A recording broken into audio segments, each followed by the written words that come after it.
In this video, I'm going to show you 5 safe, advanced exercises for an L4-L5 disc bulge that can help you get more relief when basic stretches are no longer working. And for some people, you may notice a relief in leg pain and back pain within minutes.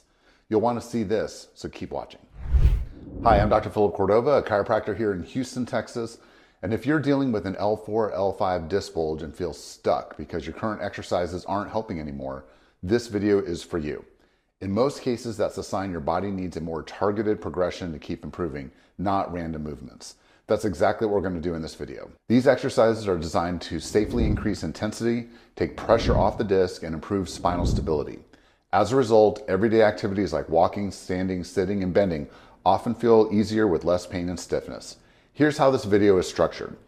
Follow the exercises in the exact sequence I show you. They are arranged in a specific order, progressing from easier movements to more advanced ones. Monitor how you feel as you go. Start what feels tolerable to you and only move on to the next exercise when you feel comfortable and ready. Each step builds on the last, and that progression is what helps you get the best results.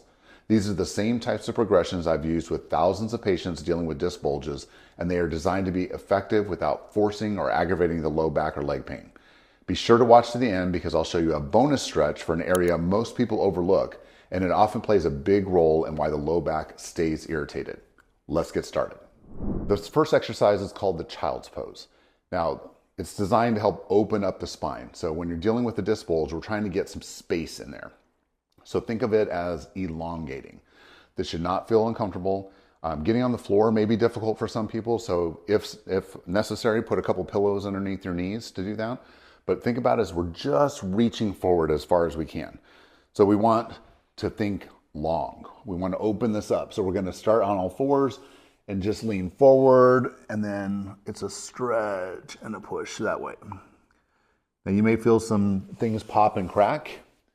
That's okay, as long as it's not painful. We just want movement and we just want that motion. So this is a great exercise to do towards the end of the day where everything's just trying to open up, or even first thing in the morning when you first get out of bed and you're having trouble and things feel stuck. But you want to sit in that pose and hold it for about 30 seconds. I would do that 2 to 3 times. And again, we're just trying to do an elongation. So do whatever feels comfortable for that one. This next exercise is called the downward facing dog. So these are taken right out of yoga. Again, elongation, but it's going to put your spine at a slightly different angle. It's also going to help with that hinging movement. So a lot of people have that pressure right there in their hips as they're trying to move back and forth. All we're trying to do is open things up. You may feel some stiffness and tightness in your calf, and that's okay, that you're just trying to pump that and move those around so that it will feel like you're getting a good stretch, but that's not the goal. So even though you feel like you're getting a good stretch in the calves, that's not going to hurt anything, but that's not the goal in trying to help an L4-L5 disc bulge.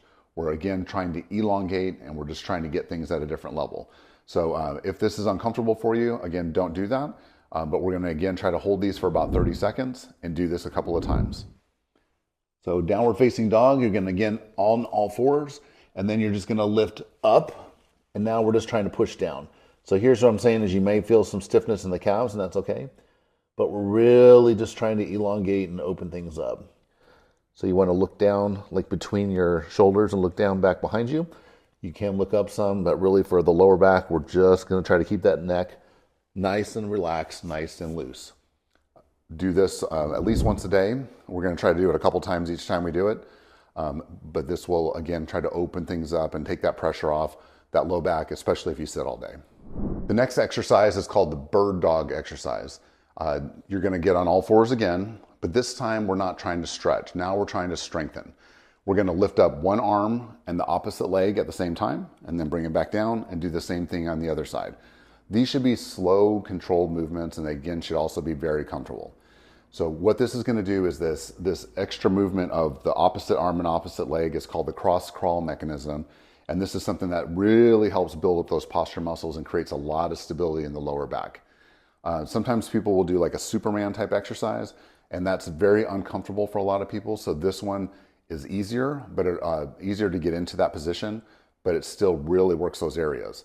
The trick though is to do it slow and controlled. We're not trying to go real fast with these movements. We're trying to build up the endurance of those posture muscles. So we're going to again get on all fours, and then you're going to do the right arm and the left leg at the same time. Hold for a second, come back down, Same thing, opposite arm, opposite leg, holding that head up as well. Nice and controlled. And let's do 10 times on each side. Nice and easy, nice and controlled. Hold it for a quick pause at the top. That will also be very helpful for you. Again, this should not be painful. You're just trying to get that movement in there and trying to activate those posture muscles. It'll activate all the way from your upper back down to your lower back and create a lot of stability there. So we're going to do this 10 times on each side, 10 times total, I should say. And we're going to do that a couple times a day as well. Overall, these exercises should not take you that long to do. It's going to be much more about the consistency of doing them that's going to really make the change and create that stability in your spine. Okay, so this next one's going to be a bit more challenging. These are side plank raises. And what I find with a lot of my patients is when they think of building up their core, they think the core is just the abdominal muscles. But really we want to work that whole area here. And the next most often overlooked area is the sides. So they might do abdominal things, they may do back things, but they never do anything for the side. And that's really going to create a lot of stability, especially for my patients who have to sit for long periods of time. This one you may find is very hard for you to do at first, but it will build up quickly. So with this one, I'm not going to give you a set number of repetitions. I want you to do it until you feel like you're tired, up to about 10. Again, slow, controlled movements, but we're going to hold on our side. And with this one, we're going to do this. Now you can be fully upright and you can lift up and make this really challenging for yourself and just hold this for a long period of time. That's going to be a lot harder. So instead, I'm going to encourage you to keep your knees on the ground, keep this arm here, holding yourself in place, and we're just going to lift up and come back down. And then we'll lift up again and come back down. So the first couple times you do this, you may only be able to get 3 or 4 of these, but you will build up. And ideally, we want to build up and do 10 of these and even holding it for a split second, come back down and do that again. And then you're going to do the other side as well. You definitely want to make sure that you're doing both sides. So even if you get really tired on one side, don't neglect the other side. If you only do 3 or 4 on this side, do 3 or 4 on this side. But eventually we're going to do 10 on each side. It's probably enough to get just that done in a particular day. But over time, this is something that you'll notice provides a lot of stability for that lower back, and you'll want to do several sets. But for now, let's just do what we can do. Okay, this is now the modified sit-up. Now we are going to work on our core, so we do want to work on our abdominal muscles, but I don't want you to strain your neck while you're doing it. So really all you're doing is putting your arms behind your back here or behind your neck and just pushing up and coming back down. Now the goal here is that not that you're pulling with your head, but that you're just squeezing your abs into a partial movement and then coming back up. You do not need to come all the way up. All we're trying to do is get it to where your abdominal muscles are being used and you're holding that position. So if you're able to hold that position, do 10 to 20 reps of this exercise, this sit-up. But again, it should be very comfortable. And again, slow and controlled movements are going to be key. We don't want to do a bunch of really quick movements and we don't want to pull on the head. So nice and slow, come back up. Nice and slow, go back down. Back and forth, nice and easy.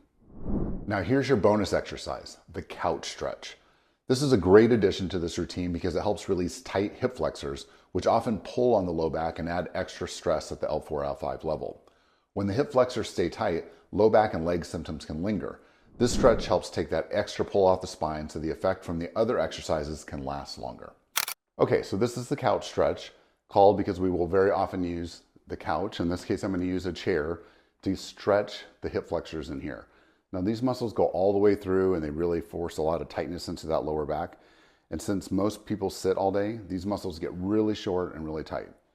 Now this exercise or this stretch, when you feel it the first time, you're going to wonder why I would ever do this to you because it can be very painful if you don't ease into it. So remember, the goal is to feel a stretch, nice and easy. You do not have to go as hard as you can every single time to start. This is going to be about holding that stretch as long as you can. So with this, you can think of it like a lunge, right? So this is a lunge where you're just moving forward. The difference is I'm going to bring my foot up on something, which is what really intensifies the whole stretch. So you go to your couch or your chair, you're going to put your foot there, and now you're going to come back down. I highly recommend putting a pillow or a pad underneath your knee. That will make you be able to hold this position much longer. We don't want to do this.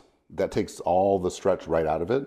We're trying to get this to open up. So we want to be as upright as possible. And so you just want to feel almost like a rope is pulling right here from your hip and is making that hip go forward.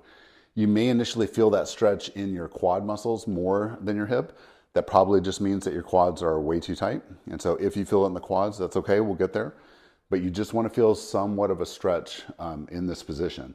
And so the idea is that you're going to feel this eventually here, and you're going to be as upright as you can and really feel that stretch and pull in there. Now this one's going to be a little different in that I want you to hold it for 2 minutes on each side. So 2 minutes will feel like forever. So I recommend that you use a timer, because with this you may feel like, oh, that was 2 minutes and instead it was 30 seconds. This is going to be about duration. So we really want to hold this for as long as possible.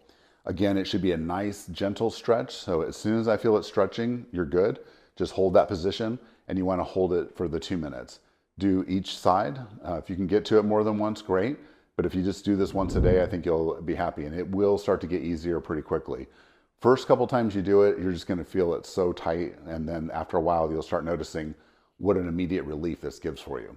A lot of people avoid this stretch because it starts to hurt almost right away, or they don't put a pad underneath their knees, and so they wonder why anybody would do this stretch.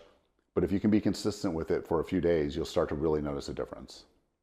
I hope you found these exercises helpful and that they gave you more stability through your lower back. In the comments below, let me know which one helped you the most. Was it the bird dog or the modified sit-up? Drop a comment and tell me. If you found value in this video, please like it and share it so others dealing with low back or leg pain can benefit as well. And be sure to subscribe if you want clear, actionable tips on how to take care of your spine, prevent flare-ups, and stay as pain-free as possible.